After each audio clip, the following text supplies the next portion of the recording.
प्रिय विद्यार्थी नमस्कार। आज अपने कक्षा 10 के अंतर्गत विषय गणित वास्तविक संख्याओं के बारे में पढ़ेंगे। प्रश्नावली 1.1।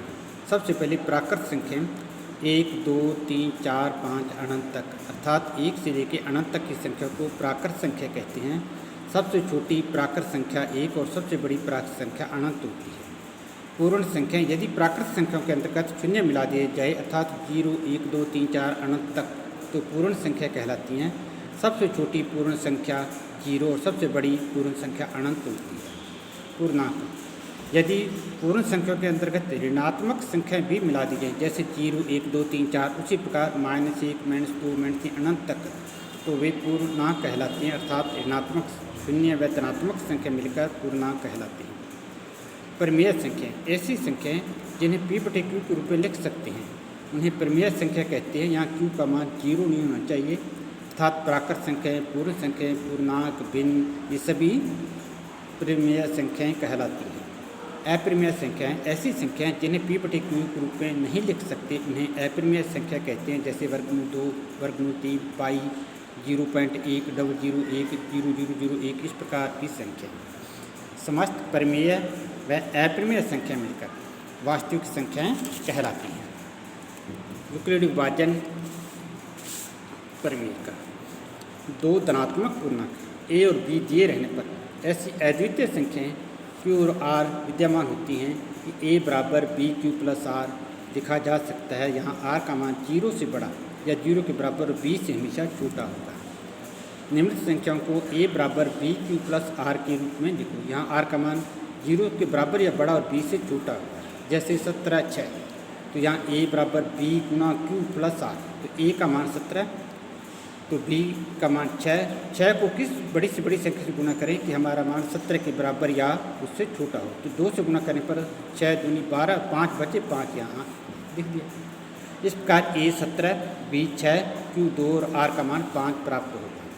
इसी प्रकार b 5 और 11 को हल करेंगे तो यहाँ a का मान 5 है तो b का मान 11 है। तो 11 को 1 से भी गुणा करने पर 5 से बड़ी संख्या आती है इसलिए 0 से गुणा करने पर 11, 0, 0, 5 के 5 शेष बच जाएंगे। इस प्रकार a बराबर 5, b बराबर 11, q बराबर 0 और r बराबर 5 लिखते हैं। इसी प्रकार प्रिय बच्चों आप 22, 7 और 8, 19 को इस प्रकार लिख कर देखोगे कि किस प्रकार लिखा जा सकता है और a, b, q और r का मान निकालोगे। यूक्लिड विभाजन एल्गोरिथम यूक्लिड विभाजन एल्गोरिथम कलन विधि अर्थात यूक्लिड विभाजन प्रमेयिका पर आधारित होती है जिससे संख्याओं का HCF अर्थात महत्तम समापवर्तक ज्ञात किया जाता है। इसी प्रकार तीसरा प्रश्नावली 1.1 निम्नलिखित संख्याओं का HCF ज्ञात करने के लिए यूक्लिड विभाजन प्रमेयिका का प्रयोग करें। जैसे 135, 225 का HCF ज्ञात करना है तो सबसे पहले जो बड़ी संख्या है उसको a, छोटी संख्या को b मानेंगे। तो अपने यहाँ देखते हैं कि a बराबर b गुणा q प्लस r तो a का मान 225, 135 को किससे गुणा करें कि हमारा मान 225 के बराबर या उससे छोटी संख्या रहे। तो एक बार जाएगा 90 शेष बचेंगे।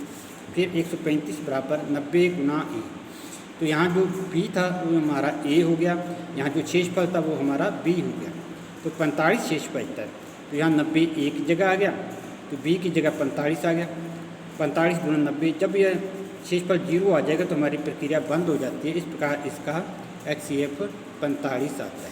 इसी प्रकार 196 38,220 38,220 बड़ा होने के कारण a, ये b तो जब 38,220 में 196 का भाग देते हैं तो 195 बार जाता है अर्थात 196 को 195 से गुणा करने पर इसके बराबर आता है और शेषफल हमारा 0 बचता है। इस प्रकार हमारा जो HCF होगा वो 195 होगा। इसी प्रकार दूसरा प्रश्न दर्शाइए कि कोई भी धनात्मक विषम पूर्णांक 6q प्लस 1 या 6q प्लस 3 के रूप का होगा। यहाँ q कोई पूर्णांक है। माना कि a कोई धनात्मक विषम पूर्णांक है तो b का मान यहाँ 6 है तो 6 हो सकता है।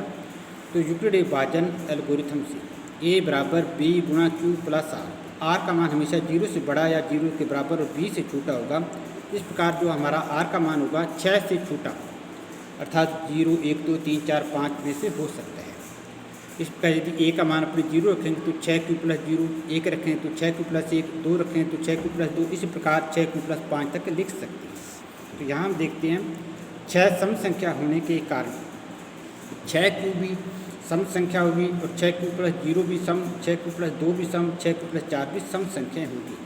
परंतु 6 Q plus 1, 6 Q plus 3, 6 Q plus धनात्मक विषम संख्या होंगी। अतः किसी भी धनात्मक विषम पूर्णांक को 6 क्यू प्लस 1, 6 क्यू प्लस 3 और 6 क्यू प्लस 5 के रूप में लिख सकते हैं। इसी प्रकार आगे देखते हैं अपने किसी भी परेड में 616 सदस्यों वाली एक सेना की टुकड़ी को 32 सदस्यों वाली एक आर्मी के पीछे बैंड के पीछे जाना है, तो दोनों समूहों में समान संख्या वाले सदस्यों में मार्च करना है। तो स्तंभों की अधिकतम संख्या ज्ञात करनी है। तो स्तंभों की अधिकतम संख्या 616 और 32 का HCF होगी। तो HCF 616 32, तो 616 बड़े होंगे, 32 छोटे, बड़े को A, छोटी संख्या को 32 B लेना है। तो A बराबर B गुना Q प्लस R। तो 616 बराबर 32 को 19 से गुणा करने पर और गुणा करने पर 616 से 8 कम अर्थात 608 बनते हैं और 8 हमारे 6 से बच जाते हैं। फिर 32 B A हो गया, 8 हमारा B हो जाएगा, 8 चौके 32 और यहाँ 6 पर अपना 0 आता है, तो यहाँ पर क्रिया रुक जाती है। तो इस प्रकार इसका अपने HCF ज्ञात कर सकते हैं। HCF क्या होगा, जो अंतिम संख्या से अपने इसको भागती है, जो अंतिम हमारा B होता है वो हमारा उत्तर होता है, 8 इसका HCF हो जाएगा। इसी प्रकार यूक्लिड विभाजन प्रमेयिका का प्रयोग करते हुए किसी धनात्मक पूर्णांक का वर्ग किसी पूर्णांक के लिए 3m या 3m प्लस q के रूप का होता है।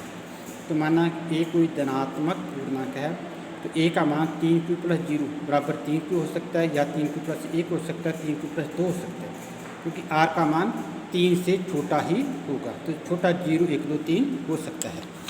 इसी प्रकार यदि A बराबर अपने 3q लेते हैं, तो A का स्क्वायर बराबर 3q का स्क्वायर 9q स्क्वायर 3, यानी 9 को 3 गुणा 3q स्क्वायर ब्रैकेट में लिख लिया, तो इसको अपने m मान सकते हैं। तो A स्क्वायर बराबर 3m। इसी प्रकार यदि 3q प्लस 1 लेते हैं, तो 3q प्लस 1 का होल स्क्वायर क्या होगा, A प्लस B का होल स्क्वायर, 9q स्क्वायर पर 6q प्लस 1। तो इन दोनों में 3 कॉमन लेने पर 3q स्क्वायर प्लस 2 और 1 को अपने इधर लिखेंगे, तो इसका मान m मान लेने से तो 3m प्लस 1 हो जाता है। इस प्रकार इसको 3m प्लस 1 के रूप में लिख सकते हैं। यदि A बराबर 3q प्लस 2 है, तो 3q प्लस 2 का whole square 9q square plus 12q plus 4, तो इसको 4 को 2 भागों में 3 प्लस 1 के रूप में लिख दिया और इन सारों में से यहाँ से लेकर यहाँ तक अपने 3 कॉमन ले लिया, तो 3q square plus 4q plus 1 अर्थात 1 बचता है। तो इसको अपने m लिखने से 3m प्लस 1 के रूप में हो जाता है। इस प्रकार किसी भी धनात्मक पूर्णांक का वर्ग 3m प्लस 1 के रूप का ही होगा। 5वां यूक्लिड विभाजन प्रमेयिका का प्रयोग करते हुए दर्शाइए कि किसी धनात्मक पूर्णांक का घन 9m प्लस 1 या 9m प्लस 8 के रूप का होता है। तो फिर विद्यार्थियों यहाँ A एक धनात्मक पूर्णांक मान लेते हैं, तब A का मान 9q, यानी यहाँ R का मान 0 है। A बराबर 9q प्लस 1 R का मान 1 है। A बराबर 9q प्लस R का मान 2। इस प्रकार R का मान 3, 4, 5, 6, 7, 8 यानी 9 से छोटा ही मान लेते हैं। तो इसको अपने A बराबर BQ प्लस R के रूप में लिख सकते हैं। इसको हल करने के लिए सबसे पहले एक मान अपने हल करके देखते हैं। जैसे R बराबर 0 है, तो यहाँ A प्लस B का क्यूब का सूत्र लगेगा, तो A cube plus 3AB into A plus B cube होता है। तो A बराबर 9q, A क्यूब बराबर 9q की क्यूब, तो 9 की क्यूब कितनी होगी, 9 81, 81 9 729 क्यूब की 3। तो 9 को लेने से 81 क्यूब की 3 होगा, जिसको अपने m मान लिया, तो A की 3 बराबर 9m आ जाएगा।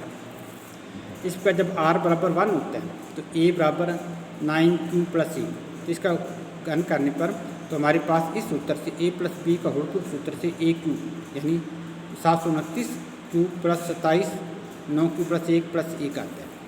अब इसके अंतर अपने 9 कॉमन देने पर यहाँ से लेकर यहाँ तक तो हमारे पास बचता है 81 cube 3 plus 3 into 9q plus 1। तो इस सारे को अपने m के बराबर लेने से 9m प्लस 1 संख्या बच जाती है। इसी प्रकार यदि R बराबर 2 लेते हैं, तो 9q प्लस 2, तो 9q प्लस 2 का घन करने पर हमारे पास ये संख्या आती है, जिसमें से इन सारों में से 9 कॉमन लेने पर हमारे पास ये बचता है, जिसको अपने m के रूप में ले सकते हैं। m के रूप